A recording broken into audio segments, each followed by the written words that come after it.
PT scoring এটা কি human করে থাকে অর এআই করে থাকে? কে করে? সর্বপ্রথম মডিউল হচ্ছে স্পিকিং মডিউল। মজার বিষয় হচ্ছে এটার কোনো স্কোরিংই নেই। তার মানে প্রথম যেটা সেটাই আপনার স্কোরের বাইরে। তারপরে হচ্ছে রিড অ্যালাউড, এখান থেকে স্কোরিং শুরু। তো রিড অ্যালাউড এর স্কোরিং কে করবে? এটা অবশ্যই এআই করবে। রিপিট সেন্টেন্স, এটার স্কোর করবে আপনার হিউম্যান। তবে টুইস্ট হচ্ছে আগে এআই করবে, তারপরে হিউম্যান করবে, তারপরে এটাকে অ্যাভারেজ করা হবে। এরপরে হচ্ছে আপনার ইমেজ ডেসক্রাইব, এটাও কি করবে? প্রথমে এআই করবে, তারপরে হিউম্যান করবে, তারপর অ্যাভারেজ করা হবে। তার মানে এখানে হিউম্যান টাচ আছে।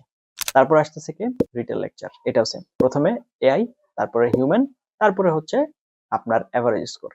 তারপর আসছে কি আনসার শর্ট কোয়েশ্চেন, এটা আবার কোনো হিউম্যানের দরকার নেই, নো নিড। কোয়েশ্চেনের টাইপই এমন, এটা হচ্ছে আপনার এআই করবে।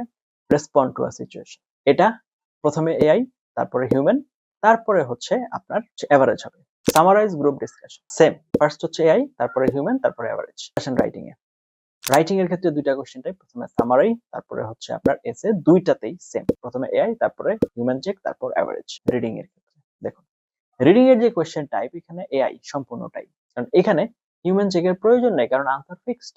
লিসনিং, লিসনিং এর দুইটা কোশ্চেন টাইপ, একটা হচ্ছে সামারাইজ দ্য স্পোকেন টেক্সট, এবং সর্বশেষ যেটা রাইট ফ্রম ডিকটেশন। এই দুইটাতে একসাথে স্কোর হবে কিভাবে? প্রথমে এআই, তারপরে হচ্ছে আপনার হিউম্যান চেক, তারপর আপনাকে অ্যাভারেজ করে দেওয়া হবে।